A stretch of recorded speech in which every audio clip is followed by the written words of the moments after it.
Je suis sur SAP depuis presque 10 ans. J'ai un master en génie électrique et informatique industrielle de l'université de Rouen. Ma première expérience sur SAP, c'était un stage de fin d'études pour mon master et c'était chez Rexam Emballage, une société anglaise qui est spécialisée dans tout ce qui est packaging et c'était le leader mondial de l'emballage canette. J'ai découvert SAP chez Rexam parce que c'est des choses qu'on ne voit pas à la fac ou dans des écoles d'ingénieurs, ce qui fait que je suis tombé sur ce stage-là.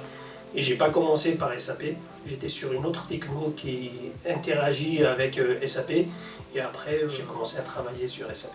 Alors le consultant SAP, le consultant technique SAP, il aide le client dans ses différents steps du projet, de la conception vers le chiffrage et le cadrage du projet de manière technique. La mission, je suis développeur sur SAP, sur le langage ABAP utilisé par SAP et mon rôle c'est le développement, tout ce qui est spécifique des différents modules. Je ne suis pas un développeur dédié à un seul module.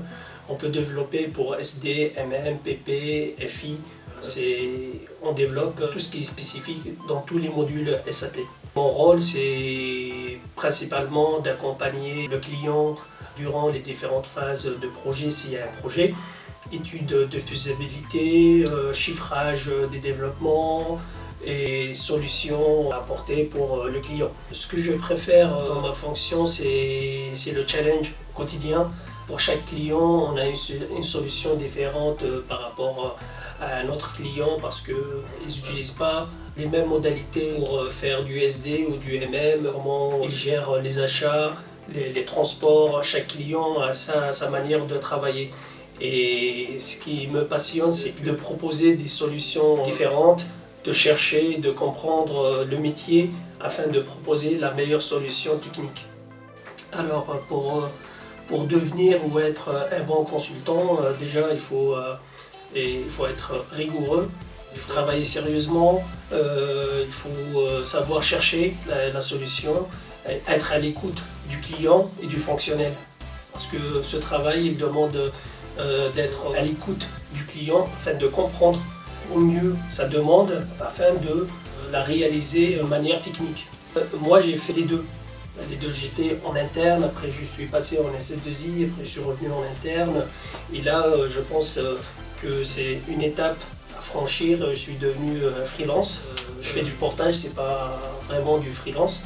C'est un freelance sans les cassements de tête de la paperasse. J'étais en interne, je pense que le consultant il est un petit peu dans une boîte et il est concentré par rapport à une problématique d'une société. Par contre, un consultant qui travaille pour une SS2I, il voit beaucoup plus de clients, beaucoup plus de solutions, beaucoup plus de métiers. Et après, je pense, une fois on a fait les deux, je pense que le consultant qui est dans une SS2I, c'est plus facile de passer vers le freelance. Le métier, c'est qu'on est confronté chaque jour à une nouvelle problématique. Et les déboires de ce métier, c'est qu'on ne compte pas nos heures et il y a un peu de stress, c'est selon les clients, parce que quand on est un bon consultant, on a cette conscience de finir notre travail, de le perfectionner, de proposer la meilleure solution au client et être à l'écoute de ce client.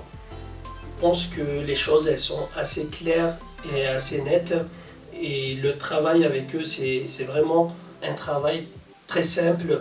Et il y a aussi cette relation humaine entre team comme société et consultants qui travaillent pour eux, sont chez Team Consulting en interne ou avec les freelances ou les portés.